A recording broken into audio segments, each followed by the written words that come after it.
בכבוד. יושב בססר עליון, בצל שדי יסלונון. אומר לאדוני מחסי ומסודסי, אלוהי אפתח בו. כי הוא יצילך מפח יוקוש, מדבר הבוס.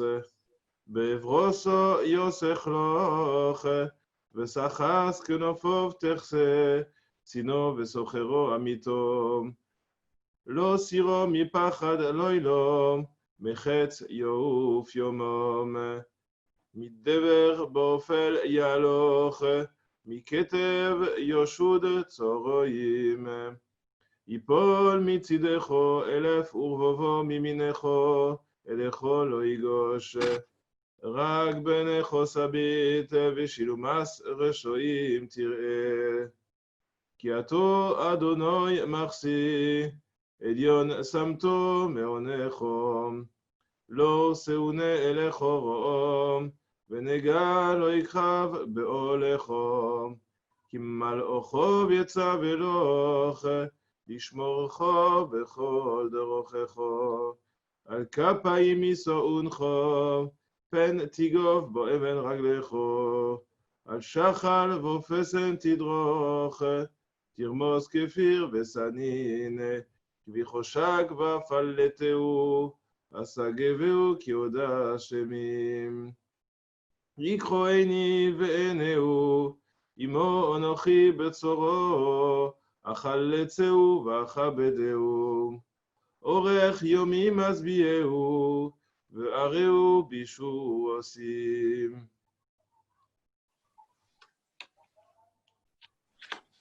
שיר למעלוס, אשא עיני אל ההורים, מאין יבוא עזרי.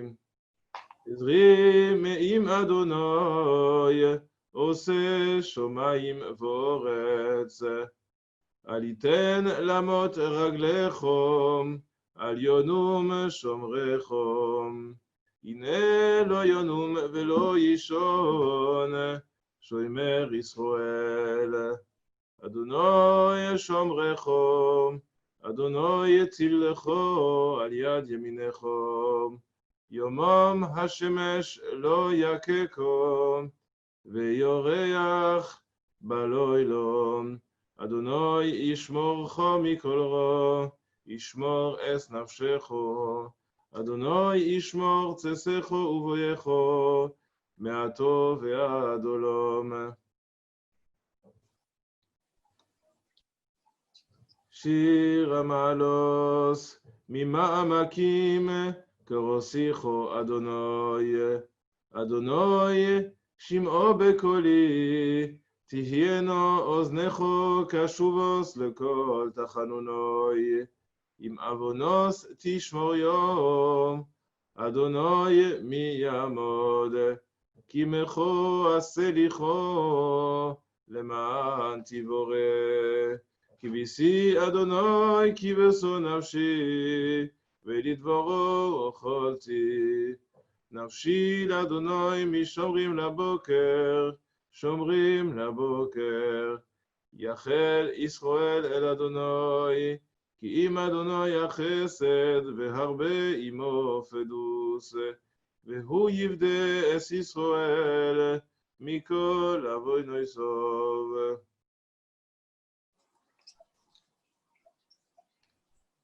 מי שברך אבותינו אברהם יצחק ויעקב, משה ואהרון דוד ושלמה, הוא יברך וירפא את החולים פורטון בת רחל, ואת מרים בת דינה, ואת משה חי בן רוזט, ואת ניסים בן חנה, ואת רפאל שמעון בן סוליקה, ואת שרה מרים בת איתה, ואת שמואל בן גרטל הלוי, ואת אליהו בן מסודי שושנה, ואת ג'רר פחג'י בן מרים, ואת חיה בת רומי, ואת מרדכי בן ביה, ואת פנחס בן חנה, ואת רחל בת שרה, ואת רפאל בן רחל, ואת הרב ראובן שמואל בן מזל, ואת רפאל שמואל בן לאה,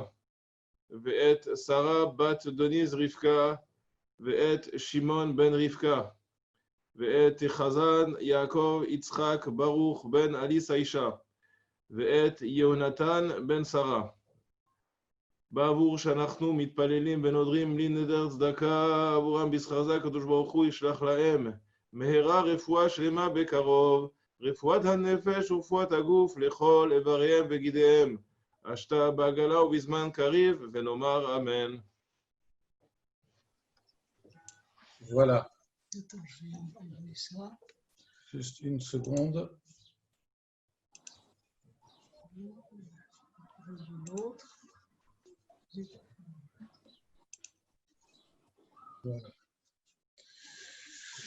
Voilà. En remerciant le grand rabbin, à la fois pour ses Teilim et à la fois pour le shiur qu'il va nous donner aujourd'hui. C'est un jour particulier à la fois parce que c'est le 17 Tammuz, mais à la fois surtout aussi parce que c'est une façon de clore un cycle qui a débuté il y a tellement de longs mois. Et voilà. Et je m'étais engagé personnellement au nom du rabbinat, au niveau des familles, à ce que les Teilim se poursuivent jusqu'au moment où il y a tous les malades strasbourgeois qui quittent l'hôpital. C'est chose faite. Voilà. Il y en a qui sont en maison de convalescence, il y en a qui sont à la maison. Les Teilim se poursuivront, vous le verrez dans le Shabbat Shalom, comme on l'a dit hier soir, le lundi et le jeudi soir.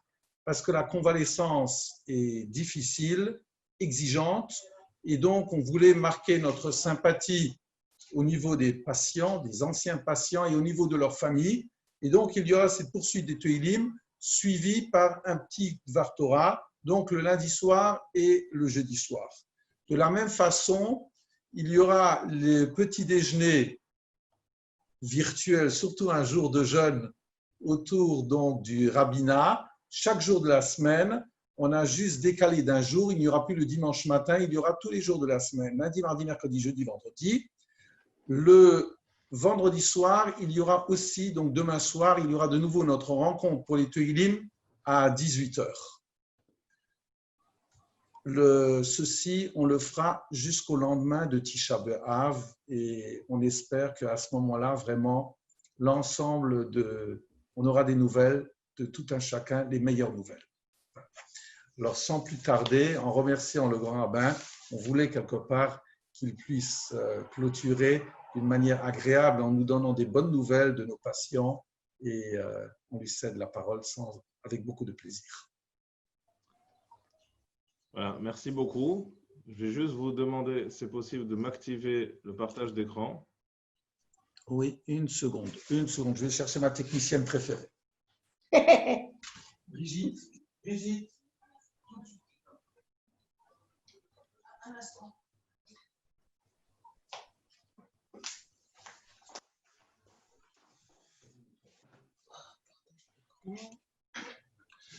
Voilà. Ah voilà, super. Très bien. Alors, juste... Une seconde, voilà. Attends. Ah, c'est bon. Hein. C'est bon pour vous? Oui. Très bien.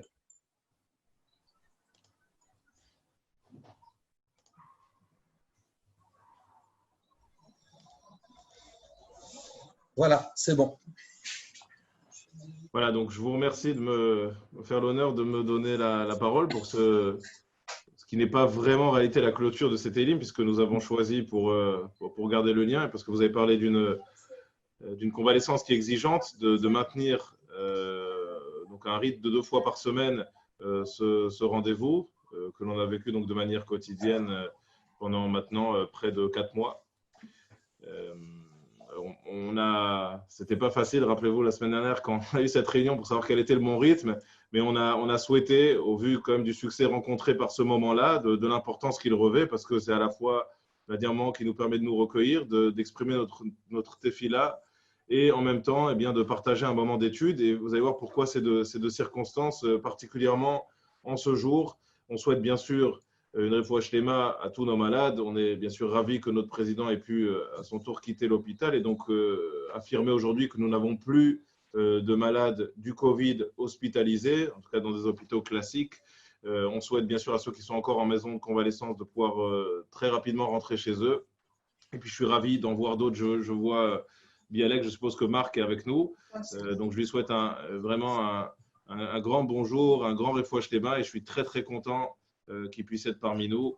Et donc de voir toutes ces personnes qui ont été touchées de manière très forte et qui, bien petit à petit, avec l'aide de Dieu, réussissent à réintégrer de nouveau un cheminement un peu plus normal. D'ailleurs, j'étais très touché qu'il nous envoie la reprise des activités pour le Club 3. Ça montre à quel point son dynamisme et son énergie ne l'ont pas quitté, malgré toutes ces épreuves qu'il a vécues. Donc, un grand bonjour à Marc et un grand bonjour à toutes les autres personnes que je n'ai pas vues qui ont également été touchées de près ou de loin par cette terrible épidémie du Covid. Bien sûr, j'ai choisi de partager avec vous aujourd'hui une réflexion sur Inyané des Yoma, sur sujet qui traite directement de la journée particulière que nous célébrons aujourd'hui, que nous vivons, cette journée du 17 Tammuz, et m'inspirer d'une réflexion que j'ai eu l'occasion de partager lors d'un shiur que j'ai donné à des dames l'année dernière. Après, il n'était pas là.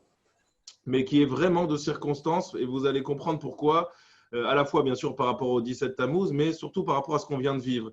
Et pas simplement par rapport à ce qu'on vient de vivre, c'est en réalité un triple intérêt dans cette réflexion. Donc à la fois le sujet du 17 Tammuz, bien sûr, la période que nous venons de traverser, et également, bien tout simplement, ce Zoom que nous avons mis en place, et notamment donc, ce Zoom en particulier, ce rendez-vous des Teilim qui est devenu un incontournable. Et vous allez voir comment, au travers de ce que nous allons essayer de partager ce soir, dans les quelques minutes qui m'ont été imparties, eh bien, nous allons pouvoir, en tout cas, faire le lien entre ces trois choses dont je viens de vous parler, ces trois événements. Alors, cette Mishnah que je partage avec vous, qui s'affiche à l'écran, c'est une Mishnah extrêmement connue dans le traité de Ta'anit, j'ai envie de dire un classique, puisque cette Mishnah a également des répercussions halachiques. C'est pour ça qu'on la connaît bien, cette Mishnah. Dès qu'on évoque le sujet des 3 semaines que nous débutons aujourd'hui, ces 3 semaines de deuil, et notamment cette journée du 17 Tammuz, eh bien, nous évoquons cette Mishnah qui nous parle des 5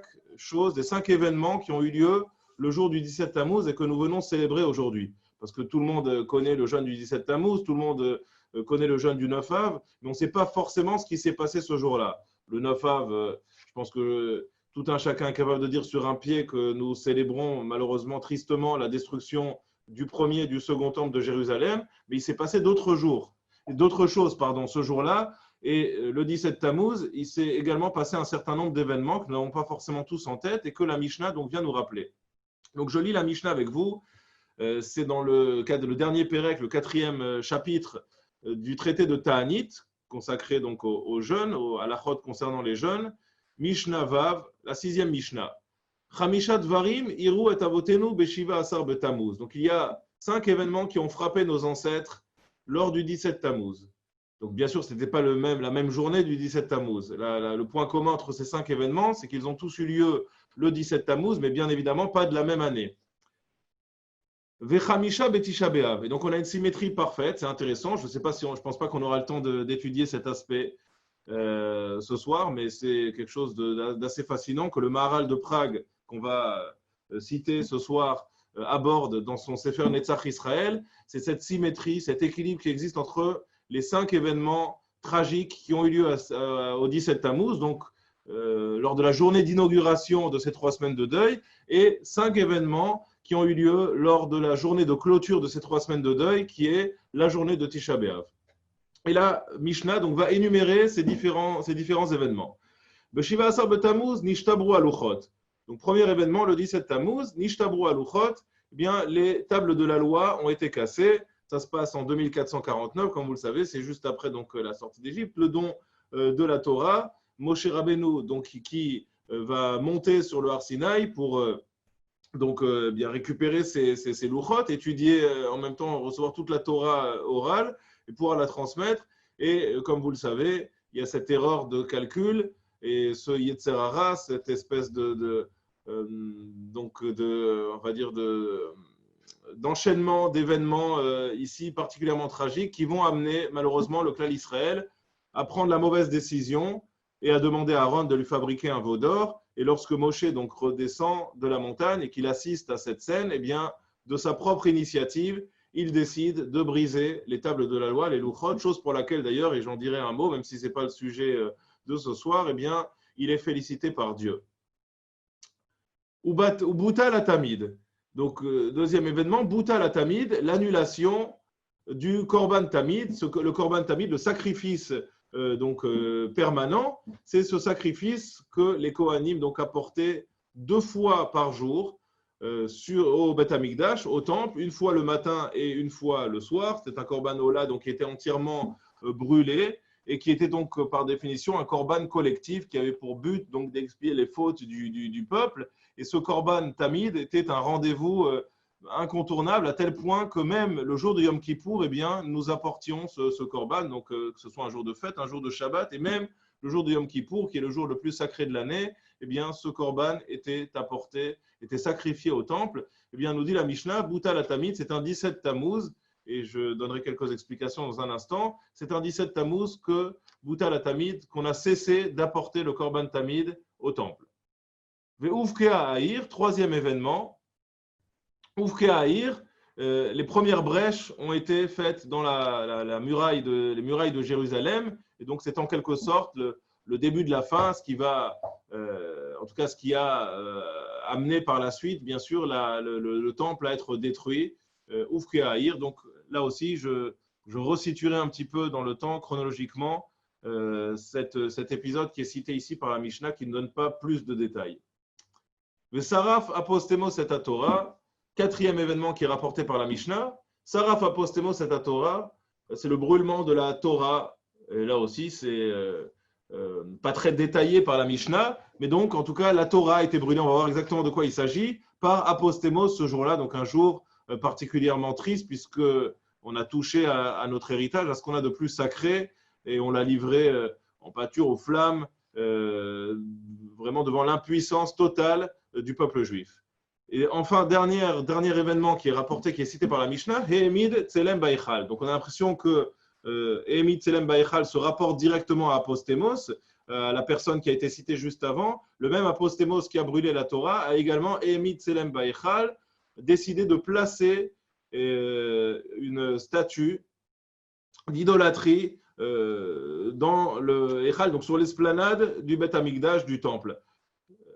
En réalité, on peut avoir 2 lectures possibles de ce Ehemid, soit donc le comprendre comme la continuité d'un geste, d'une action cynique d'Apostemos qui aurait à la fois brûlé la Torah et à la fois pour humilier d'autant plus le clan Israël décidé d'apporter une statue et de placer une statue d'idolâtrie à l'intérieur du Beth Amikdash, ou bien il peut s'agir, comme le pensent certains Mefarshim, en réalité d'une autre personne ici, d'une autre statue, en l'occurrence le roi Ménaché.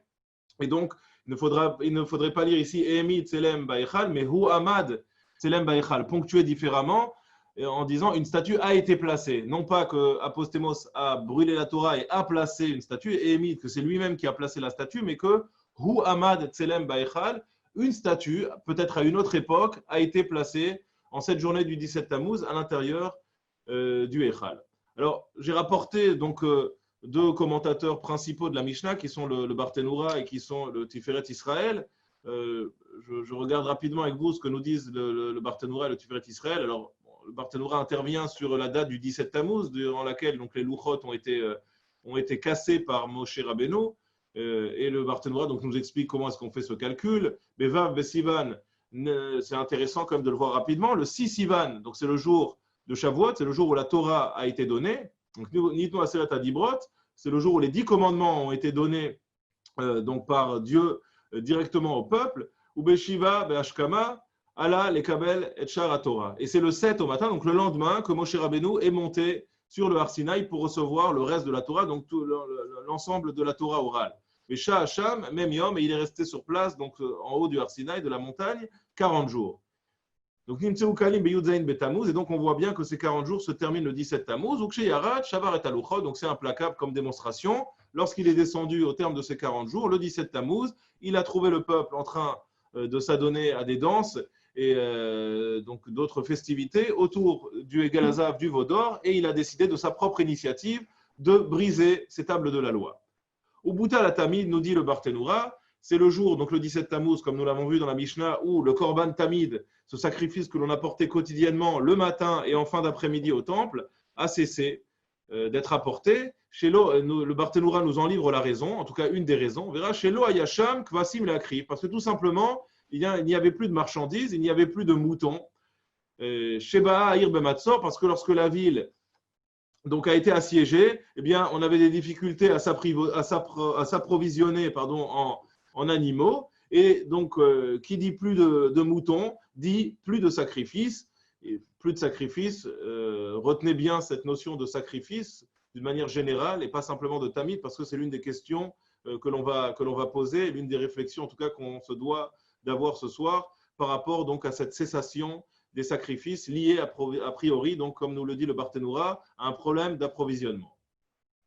Et donc parmi les cinq événements que nous avons rapportés, le dernier était Emit Selem Baïchal, le fait qu'une statue d'idolâtrie a été placée à l'intérieur du Beth Amikdash, de l'enceinte du temple.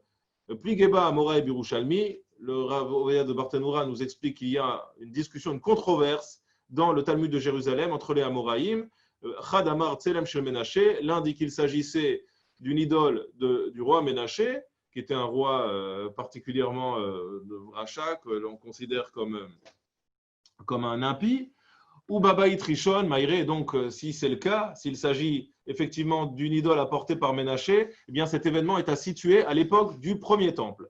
Chadamar Tselem Shel Apostemus, Shaya Misare Yevanim, ou Babaït Sheni Aya. Mais en réalité, nos maîtres ne sont pas d'accord et d'autres pensent qu'il s'agit en réalité de la continuité de l'enseignement, comme je vous l'avais dit. En réalité, la lecture de la Mishnah avec le He'emid Tselem Baïchal, sans faire de la grammaire trop complexe, eh bien, pencherait plutôt pour la deuxième option. C'est-à-dire qu'on nous parle de la même personne. Saraf apostemos et Torah, apostemos a brûlé la Torah, He'emid Tselem Baïchal, et il a également placé une idole dans l'enceinte du temple. Et donc, s'il s'agit d'apostemos, eh bien, cet événement n'est plus à situer à l'époque du premier temple, mais du second temple, parce qu'Apostémos était un des princes grecs, et comme vous le savez, eh bien, c'est l'histoire de Hanouka, et l'histoire de Hanouka, elle se passe à l'époque du second temple, donc bien plus tard. Le Tiferet Israël donc, rapporte à propos de Bouta Latamik, Shetzaru al Yerushalayim Shenecherava, Beotoyom, Lo Nimtseot Kevasim Leakriv. Donc le Tiferet Israël rapporte également la même explication que le Rav Ovadia de Barthénoura concernant la cessation des corbanotes, des sacrifices, en nous disant, eh bien, faute de marchandises, malheureusement, impossibilité due au siège de s'approvisionner en animaux, on a dû malheureusement arrêter de sacrifier, en tout cas de procéder aux différents sacrifices à l'intérieur du temple. Vélin irait, en réalité, il va rapporter une deuxième explication, que Bimé Urkenos ve Aristobulus, que chez Tsaru Ze Alze, qu'il y a eu une dispute. Il va se référer à un autre événement donc, qui a eu lieu plus tard, au moment donc, où les enfants de Hérode, qui étaient donc Hircan et Aristobule, se sont disputés le pouvoir. En réalité, ils étaient partisans tous les deux donc d'écoles de pensée différentes. Et il y a une vraie guerre fratricide qui a été menée entre Urkenos et Aristobule, au grand désarroi de leur maman. Vechen Mashma Nami Mi Baba Kama. Et donc, il a l'air de rapporter une preuve également de la Gemara dans Baba Kama en nous disant que cet événement serait plutôt à mettre en relation avec cette guerre fratricide où on se jetait un petit peu des pots de banane entre les deux frères et qui a eu pour conséquence eh bien, qu'on ne puisse malheureusement plus apporter ces sacrifices puisque cette guerre a entraîné presque une guerre civile au sein du peuple et où ceux qui essayaient de prendre le pouvoir aux autres, eh bien, refusaient donc de leur faire passer les animaux qui auraient pu être sacrifiés. Voilà, je vais m'arrêter là parce que je vois le temps passer, donc je ne vais pas rentrer trop dans les détails de ce que nous livre le Tiferet Israël et simplement poser les quelques questions que je voulais poser et vous livrer une réponse globale. On répondra en réalité à ces différentes questions avec une seule idée, et une idée forte qui nous permettra également de faire le lien entre ce que j'évoquais tout à l'heure, à la fois cette journée du 17 Tammuz, à la fois le moment que nous avons, la période extrêmement difficile que nous avons vécue, et également cette idée lumineuse qu'ont eu nos différents organisateurs, je pense vraiment aux membres, particulièrement aux membres de la cellule de crise, de mettre en place ces différents rendez-vous Zoom, et notamment ce rendez-vous immanquable donc, de la lecture des Teilim et de ce shiur, qui nous permet à la fois de partager un moment de tfila et à la fois un moment d'étude. Alors, les questions que je voulais partager avec vous rapidement sur ces 5 événements, c'est que la Mishnah nous abreuve, elle nous inonde, et encore je vous ai fait grâce de la deuxième partie de la Mishnah qui nous parle des 5 événements qui ont eu lieu durant la journée de Tisha B'Av, puisqu'on n'est pas encore à Tisha B'Av, donc je vous en ai fait grâce. Ce qu'il y a d'intéressant ici, c'est de voir que la Mishnah nous abreuve, elle nous inonde même d'informations qui a priori donc, ont comme point commun d'avoir eu lieu et de s'être produits durant la journée du 17 Tammuz, mais sans lien apparent entre les différents événements. C'est-à-dire que le seul point commun entre ces différents événements est la journée du 17 Tammuz. Mais nous avons du mal, lorsque nous lisons ces différents événements, à faire le lien entre ces événements, le lien entre le fait qu'Apostémous ait brûlé la Torah, par exemple, et le fait que les louchot, les tables de la loi, aient été brisées ce jour-là. Ce sont des événements qui n'ont pas du tout lieu à la même époque, qui n'ont pas de rapport les uns avec les autres. Et on a même du mal à créer une certaine forme de hiérarchie. Finalement, qu'est-ce qu'on doit retenir de cette journée du 17 Tammuz? Sur quoi on doit mettre l'accent? On est un petit peu perdu. On a ici 5 événements qui sont mis en avant, qui n'ont pas l'air d'avoir la même gravité, qui n'ont pas l'air d'avoir eu le même impact sur la vie du peuple et sur l'histoire juive d'une manière générale. Et on est donc un petit peu perdu pour savoir mettre un petit peu d'ordre entre ces différents événements. Pour appuyer, intensifier un petit peu, exacerber peut-être cette question-là, eh bien, prendre comme exemple, pour vous montrer à quel point ces événements ont l'air, lorsqu'on a une lecture superficielle de la Mishnah, d'avoir été rapportés un petit peu à l'emporte-pièce. Shiva Asar Betamuz Nishtabru Aluchot. Prenez le premier événement qui est rapporté par la Mishnah.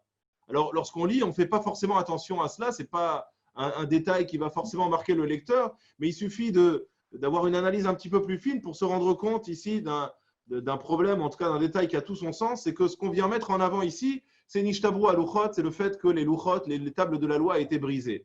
Mais ces tables de la loi, au fond, elles ont été brisées par Moshe. Alors, bien sûr, la conséquence est la même. Qu'elles aient été brisées par Moshe ou qu'elles aient été brisées par Dieu, les conséquences sont les mêmes. Malheureusement, plus de table de la loi et l'obligation pour Moshe de remonter et d'en écrire d'autres qui, comme vous le savez, n'auront pas du tout la même forme que les premières. Elles ne seront pas écrites directement par Dieu. Donc, il y a des différences fondamentales entre les premières tables de la loi et les secondes tables de la loi. Mais ce qui nous choque ici, c'est que cet événement-là n'est en réalité que la conséquence d'un événement beaucoup plus grave qui a eu lieu le même jour, ou d'après certains la veille, mais peu importe qu'il ait eu lieu le même jour ou qu'il ait eu lieu la veille, j'ai envie de dire même a fortiori, s'il a eu lieu la veille, eh bien, ce qui aurait dû marquer le début de cette période de deuil, ça aurait dû être le 16 Tammuz, c'est-à-dire le jour où le veau d'or a été réalisé par le peuple juif. C'est là où il y a quelque chose qui se casse à l'intérieur du peuple juif. C'est là où nous avons une véritable brisure. C'est là où, a priori, eh bien, il y a une fragilité qui s'installe et qui va totalement bouleverser l'histoire, pas simplement d'une génération, mais l'histoire de tout un peuple. L'événement du veau d'or a des conséquences jusqu'à aujourd'hui. Donc, la question qui se pose ici et qui est rapportée, et je m'inspire vraiment ici d'un commentaire du Pnei Menachem, qui était un des rabbanim de Gour, qui est décédé il y a une vingtaine d'années, le fils du Imre Emet, également un autre admour de Gour très connu pour son commentaire extrêmement pertinent. Bien, le Pnei Menachem de Gour va poser ces différentes questions et il insiste donc sur le fait que dans la logique, eh bien, nous aurions dû rapporter dans la Mishnah non pas le moment où Moshe a brisé les tables de la loi, mais le moment où le veau d'or a été effectué et ce mauvais choix malheureusement a été fait par le peuple d'Israël de façonner un veau d'or et de tourner le dos à Dieu alors même que Moshe était en train de recevoir l'ensemble de la Torah orale et de l'ensemble de la Torah, même écrite et orale, sur le mont Sinaï. Donc, une faute impardonnable, mais encore une fois, le sujet de ce soir n'est pas de rentrer maintenant dans le sens de cette faute, d'essayer de la comprendre, mais simplement de vous montrer qu'il y a ici un problème dans la manière dont les événements ont été rapportés et que plutôt que de nous rapporter la conséquence de la faute du veau d'or, il aurait mieux valu nous parler de la faute du veau d'or elle-même qui justifie eh bien, une journée de jeûne et qui justifie de marquer en tout cas le début d'une période de deuil. Donc, la question posée par le Pnei Menachem, c'est pourquoi avoir ici cité la conséquence de la faute et non pas la faute elle-même, qui est un événement a priori beaucoup plus grave. D'autant plus, et je l'ai dit, que eh bien, Moshe Rabbeinu va réussir à rapporter de nouvelles tables de la loi, de nouvelles louchot. Donc, on pourrait se dire que finalement, au fond, la brisure de ces premières louchot n'est pas un événement si grave puisqu'elles vont être remplacées par d'autres tables de la loi. Boutal Atamid, je pose donc directement ma deuxième question et vous allez voir qu'on va y répondre avec donc une seule idée. Boutal Atamid, l'annulation, la cessation du Korban Tamid, là aussi nous pose une question, je l'ai évoqué tout à l'heure, je parlais de Korbanot, de sacrifice d'une manière générale. C'est la raison qui a été rapportée par le Rav de Barthénoura, le Rav Odia de Barthénoura, mais c'est également la raison rapportée par le Tiferet Israël. Et même lorsque le Tiferet Israël nous rapportait une deuxième raison, c'est-à-dire non pas une problématique d'approvisionnement liée au siège mené par l'ennemi, mais plutôt à cette guerre fratricide entre Aristobule et son frère Hircan, eh bien, à partir du moment où il y a une volonté, en tout cas, de ne plus sacrifier à l'intérieur du temple, en tout cas de porter atteinte au sacrifice par les deux frères, donc à l'intérieur du temple de Jérusalem, ou que ce soit un problème d'approvisionnement, eh bien, en toute logique, ce n'est pas uniquement le sacrifice du Tamid qui a été impacté à cette époque, mais c'est l'ensemble des sacrifices que l'on offrait au Beth Amikdash. Et donc se pose la question de savoir pourquoi est-ce que la Mishnah met l'accent principalement sur ce sacrifice du Tamid. Quelle était la particularité de ce sacrifice du Tamid que nous apportions, comme je l'ai dit, le matin et le soir, tous les jours, y compris à Kippour, pour qu'il ait bénéficié donc de cette place de choix dans la Mishnah et qu'on ait totalement fait abstraction des autres sacrifices qui, a priori, ont également cessé au moment où nous n'avions plus suffisamment d'animaux pour pouvoir continuer à exercer donc, et à apporter ces sacrifices à l'intérieur du temple. Oufkehaïr, la question se pose dans une moindre mesure avec donc le troisième événement qui est rapporté par la Mishnah qui nous dit que la première brèche a été faite dans le mur de Jérusalem, mais qui là encore une fois n'est qu'un événement a priori annexe.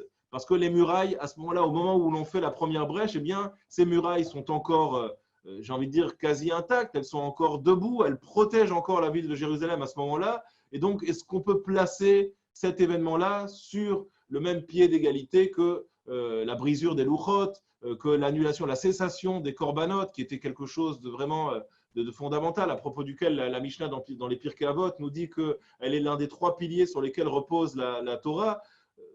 Assurément non. Donc, pourquoi avoir rapporté cet événement et en avoir fait, on va dire, quelque chose de fondamental par rapport à cette journée du 17 Tammuz. Et puis, les deux derniers événements, pour l'instant, je les passe sous silence. Et dans l'idée que je partage rapidement avec vous maintenant, eh bien, je reviendrai peut-être sur ces deux événements, à savoir donc le moment où cette journée du 17 Tammuz où Apostemos a choisi de brûler la Torah. Alors je vous le dis, il ne s'agissait pas d'un seul rouleau de la Torah, mais de plusieurs rouleaux de la Torah. En réalité, Apostemos a fait en sorte de rassembler la totalité des rouleaux de la Torah qui se trouvaient en Eretz Israël, de manière à pouvoir humilier encore plus le peuple juif et donner beaucoup plus de force et beaucoup plus d'impact à ce geste. Donc vraiment un moment terrible dans l'histoire du clan Israël, du peuple juif. Et puis, donc, comme nous l'avions dit, dernier événement, Emit Selem Baïchal. Je passe ces deux événements pour l'instant sous silence, mais vous verrez qu'on comprend parfaitement pourquoi est-ce qu'ils ont été rapportés avec les trois premiers. En réalité, et je vais m'inspirer donc à la fois de ce que nous dit le Pnei Menachem de Gour, mais également de ce que nous dit le Maharal de Prague, qui traite dans son Sefer Netzach Israël, au chapitre 8, c'est un chapitre que je vous invite à étudier, on n'a pas le temps de le voir maintenant ensemble en détail, c'est un chapitre long et un chapitre complexe, mais qui va nous parler de toute cette problématique du deuil et de cette période de deuil qui s'étend du 17 Tammuz jusqu'à la journée du 9 Av, et qui vont donc tous les deux, aussi bien donc le Maharal de Prague, bien avant bien sûr le Pnei Menachem, il y a 5 siècles de différence entre les deux, et le Pnei Menachem de Gour, s'intéresser à ces questions. Et nous proposer la réflexion suivante, c'est qu'en réalité, eh bien, dans la brisure des louchot, se produit un événement qui, certes, comme je l'ai dit, après une lecture superficielle, peut paraître de moindre importance par rapport au cœur de l'événement lui-même qui a provoqué ce grand malheur qui a été la fabrication du veau d'or, mais qui en réalité a une singularité. Cette singularité, c'est que la faute du veau d'or, eh bien, est une faute qui, en quelque sorte, eh bien, peut être réparée. C'est-à-dire qu'à partir du moment où nous avons cassé, abîmé quelque chose dans le lien que nous entretenions avec Akadosh Baruch Hu à ce moment-là, eh bien, il s'agit à ce moment-là de l'honneur, j'ai envie de dire, de Dieu. Or, Akadosh Baruch Hu, Dieu, dans la patience qui est la sienne, Dieu qui est, on le qualifie quotidiennement d'un Dieu qui est longanime, d'un Dieu qui qui a cette capacité à exprimer tout son chesed, toute sa bonté, toute sa générosité, eh bien, il a cette capacité également à nous laisser une seconde chance, à nous dire, il y a quelque chose qui a été abîmé maintenant dans ce lien, mais ça, ce n'est pas un problème. Nous n'avons pas encore touché ici à une problématique collective, on est plus à une problématique personnelle de ce que chacun a été capable d'abîmer dans le lien qu'il entretenait avec Dieu. Et vous le savez, même lors de la faute du Egel Hazav, du veau d'or, personne n'a véritablement fauté de la même manière. Il y a eu ceux qui ont porté cette faute, et il y a eu ceux qui ont été les suiveurs, et chacun a vécu cette faute d'une manière tout à fait différente, pas forcément avec la même intensité. Et c'est d'ailleurs pour ça que le châtiment n'a pas été le même pour tout le monde. Comme vous le savez, je vous renvoie à la paracha de Kitissa. Mais donc, ce qui nous intéresse ici, c'est cette capacité que Dieu a donnée à tout un chacun de pouvoir faire teshuva. Faire teshuva, c'est-à-dire ce retour qui est possible, quoi qu'il arrive, aussi loin que l'on soit, quelle que soit la distance que l'on ait pu prendre parfois un petit peu avec Akadosh Baruch Hu, avec Dieu ou avec notre héritage, avec la Torah, eh bien, il y a toujours une possibilité, il n'est jamais trop tard pour pouvoir essayer de retrouver ce lien et de pouvoir essayer d'arranger un petit peu les choses.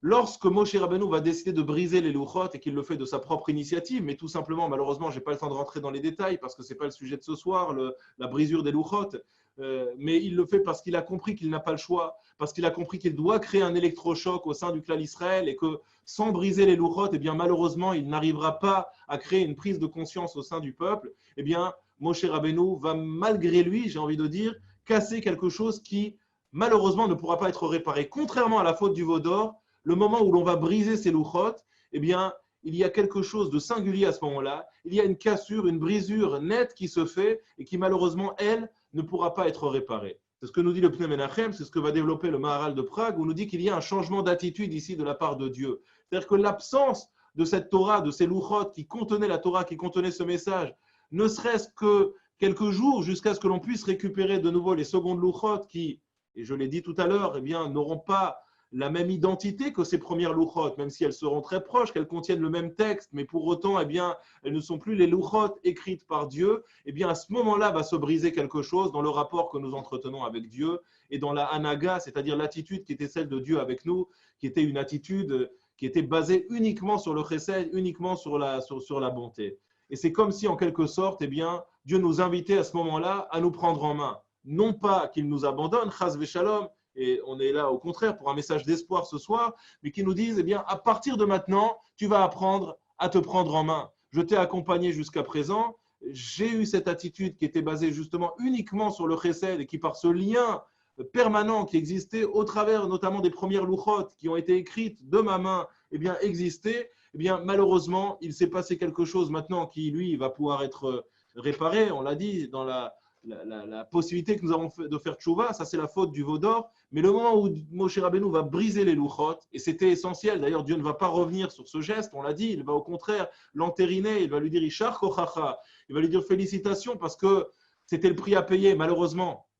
Cette brisure était le prix à payer pour créer un électrochoc et pour créer un état de conscience au sein du clan d'Israël. Mais malheureusement, la conséquence, elle est terrible. La conséquence, elle est qu'à partir du moment où on brise quelque chose de net et on nous parle Nishtabru alochot, il y a quelque chose qui se casse. Au moment du Egel Hazav, du veau d'or, il y a quelque chose qui s'abîme mais qui ne se brise pas complètement encore. La chose va se briser au moment où Moshe Rabbeinu va décider de jeter ses louchot qui ne seront plus jamais les mêmes et qui malheureusement vont créer une période durant laquelle eh bien, ces louchot n'existent plus. Cette période-là, elle casse quelque chose dans un rythme qu'avait pris le clan d'Israël depuis sa sortie d'Égypte. Et lorsque l'on casse quelque chose dans un rythme, eh bien, malheureusement, on ne peut pas réparer cette brisure. Si la réparation n'est pas instantanée, qu'elle n'est pas immédiate, qu'il y a une période de latence, eh bien, malheureusement, il y a quelque chose ici qui est définitivement abîmé et qu'on ne pourra pas réparer. On verra toujours les traces de colle, on verra toujours la cicatrice et c'est ce qui se passe ici à ce moment-là et c'est la raison pour laquelle nous disent à la fois le Maharal de Prague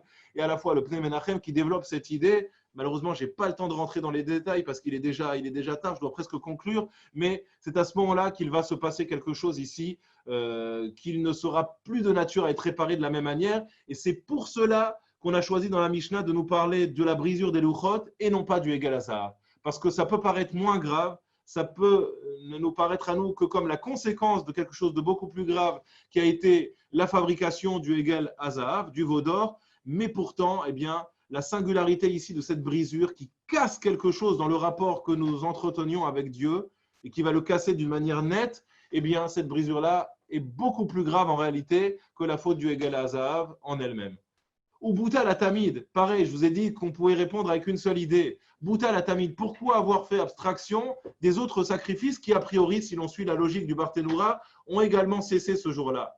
Tout simplement parce que ce Korban Atamid porte bien son nom. Je vous l'ai dit, le Korban Atamid, c'est le Korban permanent, c'est le Korban quotidien, c'est le Korban que l'on apporte tous les jours, tous les matins, tous les soirs, dans une continuité, avec une abnégation absolument incroyable et surtout avec ce sens du rythme et cette capacité que nous avons. Et c'est très, très important dans notre vie. La Torah revient régulièrement. Kavata itim la Torah, c'est la première question qui est posée lorsqu'on va arriver à 120 ans, nous présenter devant Dieu, devant le tribunal céleste. C'est la question qu'on nous posera. Kavata itim la Torah. Est-ce que tu as été capable de fixer des moments pour ton étude, c'est-à-dire de faire preuve de régularité, de ne pas avoir une vie en dents de scie, mais même si c'était 5 minutes ou 10 minutes, de pouvoir faire preuve d'une régularité et de pouvoir fournir un effort sur le long terme. Je l'ai dit, fournir des efforts sur le court terme, je l'avais déjà abordé dans les cours précédents, c'est facile. Mais sur le long terme, c'est quelque chose de beaucoup plus difficile et c'est ça ce qu'on nous dit ici. Bouta la tamid, lorsqu'on va casser un korban, un sacrifice qui était apporté tous les matins, tous les soirs, qui peut-être au regard de l'ensemble des corbanotes n'était peut-être pas le plus important hiérarchiquement, je n'en sais rien, mais en tout cas, Bouta la tamid, il y a quelque chose ici de très très grave, c'est qu'on va casser quelque chose qui s'effectuait dans la continuité, qui était fixe et qui permettait en tout cas d'offrir certains repères à l'ensemble du peuple, à la collectivité. Et lorsqu'on touche à ces repères, lorsqu'on va abîmer ces repères, c'est quelque chose ici qui s'effondre et qui mérite en tout cas qu'on lui accorde une journée de jeûne. En tout cas, ça mérite d'être mentionné ici dans la Mishnah. Et le Korban Tamid eh bien, a du coup une préséance sur les autres Korbanot, eu égard donc à la singularité de ce qu'il représente ici dans cette continuité du lien que nous entretenons avec Dieu.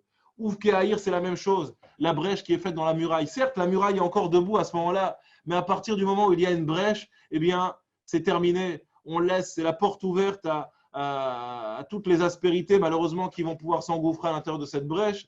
Et ce que nous avions sérieusement et de manière pleine et entière protégé jusqu'à présent s'abîme, commence malheureusement à s'effriter. C'est que le début, on ne le voit pas encore et c'est toujours comme ça, même lorsque des bâtiments s'effondrent parfois, au détour, on se rend compte qu'en réalité, eh bien, cette érosion, elle avait commencé déjà des années, voire des siècles en arrière et qu'il y a eu un point de départ à cet effondrement qui a fragilisé l'ensemble de l'édifice. Et donc, d'une même idée, eh bien, nous disent donc, nos maîtres, notamment donc, le Pnei Menachem et le Maharal de Prague, que c'est à partir du moment où on touche à ce lien et à cette continuité qui existait dans le lien que nous entretenions avec Akadosh Baruch Hu, eh bien, que nous créons quelque chose qui nécessite ici qu'on impose une journée de deuil, parce que c'est cela en réalité le deuil et ce sur quoi on s'apitoie aujourd'hui et ce que l'on pleure, c'est ce lien qui a été abîmé et que nous cherchons à réparer. Et je terminerai bien sûr avec cela, dire comment est-ce qu'on peut réparer les choses. C'est bien joli de faire un diagnostic, mais comment est-ce que les choses peuvent s'arranger? Eh bien, en tout cas, nous dire que ce qui s'est passé ce jour-là a cassé de manière définitive quelque chose et que les choses ne seront plus comme avant. Elles seront différentes, elles peuvent peut-être être même mieux qu'avant, mais elles ne seront plus jamais comme avant. Pour autant, nous, on ne s'apitoie pas, on ne reste pas apitoyé sur le passé. C'est pour ça que le terme que je viens d'exprimer n'est peut-être pas forcément le bon terme. Ce n'est pas ce sur quoi on s'apitoie aujourd'hui, mais ce sur quoi la Torah nous demande de réfléchir aujourd'hui. Et cette réflexion, elle doit nous amener à agir, au contraire. Elle doit nous amener à prendre des décisions qui vont nous permettre d'aller de l'avant. Alors, je termine juste en 3 secondes avec les deux derniers événements qui découlent en réalité des premiers. À partir du moment où on a laissé se fragiliser l'édifice, à partir du moment où la brèche s'est créée, à partir du moment où on n'a plus été capable d'entretenir le même lien de continuité avec Dieu, eh bien forcément, l'édifice en lui-même n'est plus protégé. Ce qu'il protégeait, c'était justement cette continuité. Dès qu'on se relâche, il y a un relâchement, forcément la nature a horreur du vide. Dès qu'il y a relâchement, dès qu'il n'y a plus de korban qui est apporté, eh ben, il y a autre chose à la place. Alors on va se dire, mais ce n'est pas grave, c'est un korban, ça a duré peut-être 5 minutes, 10 minutes. Oui, mais ces 5 minutes ou ces 10 minutes, elles sont fondamentales. Elles transforment une existence. Ces 5 minutes ou 10 minutes tous les jours à la même heure, c'est ce qui permet de protéger l'édifice. Dès que ce korban n'existe plus, dès que le sacrifice n'est plus là, la nature a horreur du vide, quelque chose va le remplacer. Et donc, on n'est pas surpris qu'Apostemos ait pu brûler la Torah et qu'il ait pu y placer une idole à la place. Il n'y a plus de korban, eh bien, il y a quelque chose qui vient prendre la place, c'est le korban. C'est-à-dire qu'Apostemos, en réalité, n'a aucun pouvoir. C'est simplement que le relâchement qui s'est créé à ce moment-là au sein du peuple, eh bien, a laissé la place à autre chose. Et c'est justement donc le symbole donc, de cette Torah qui va être brûlée parce que, eh bien, on a brisé cette continuité. Eh bien, du coup, elle se fragilise. Et à partir du moment où elle devient fragile, eh bien, elle est vulnérable. Qui dit qu'elle est vulnérable dit que, eh bien, Apostemos parvient à la brûler et parvient également à rentrer à l'intérieur de l'enceinte du temple avec une idole. Et je conclus mon intervention simplement en vous parlant donc de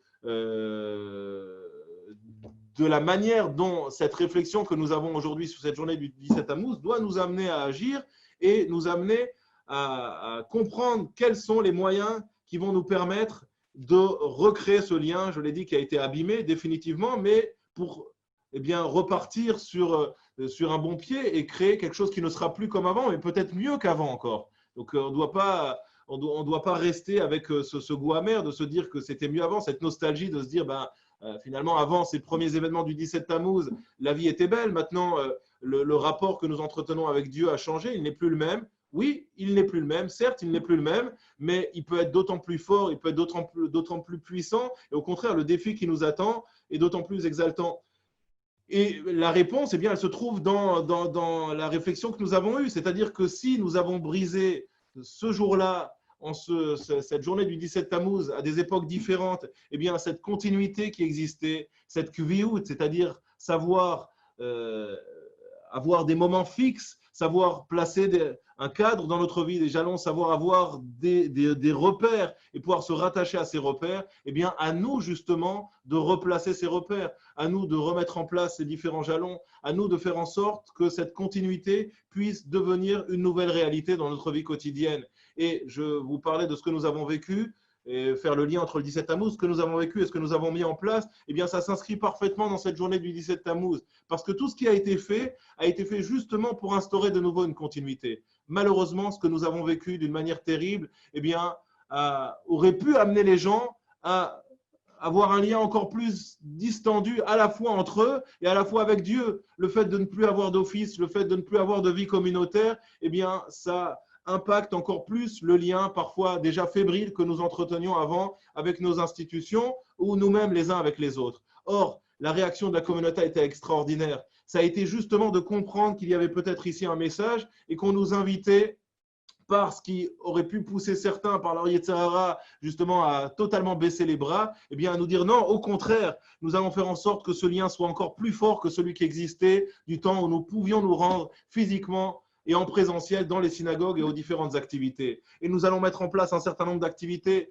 et nous allons faire en sorte de pouvoir nous donner rendez-vous tous les jours à la même heure, de manière quotidienne, un petit peu comme le Korban Tamid, tous les matins pour le shiur du matin, tous les soirs pour le shiur du soir, ou pour le Teilim, ou pour une autre activité, et recréer cette notion vraiment qui est indispensable, qui est le message du 17 Tammuz, qui est cette continuité dans le lien et cette kviout qui est quelque chose de fondamental.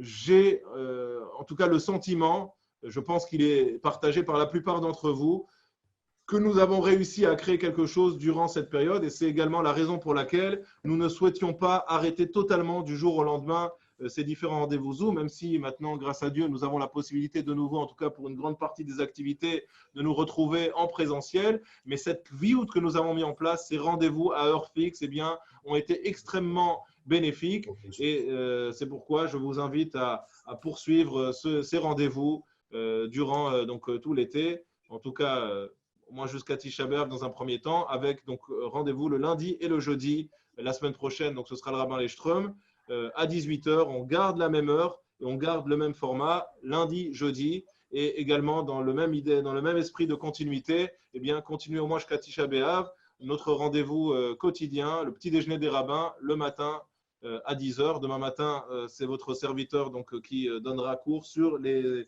agadotes du chasse, c'est-à-dire les différentes anecdotes, les différentes histoires qui sont rapportées dans le Talmud.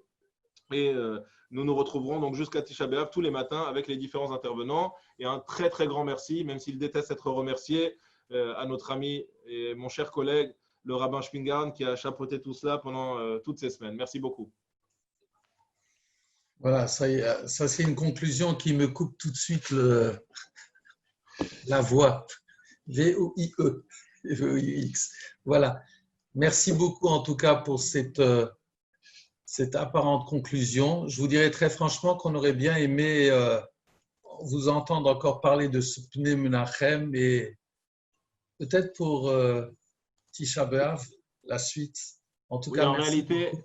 c'est très gentil. C'est vraiment un sujet qui demande énormément de développement. En réalité, ça demanderait l'objet d'un shiur en soi. Il nous faut 1 heure et quart pour pouvoir vraiment traiter ce sujet. Et peut-être le Maharal plus en profondeur, parce que ça vaut le coup. Ce 8e chapitre du Netzach Israël, l'étudier peut-être plus en détail. Très bien. Merci en tout cas beaucoup. Et merci à tous ceux qui nous suivent quotidiennement. Et donc, demain matin, pour suivre le shiur du grand rabbin, et demain soir à 18h pour les Teuilim. Merci beaucoup. Au revoir. Chazak Baruch. Au revoir. Je fais pour quitter ici.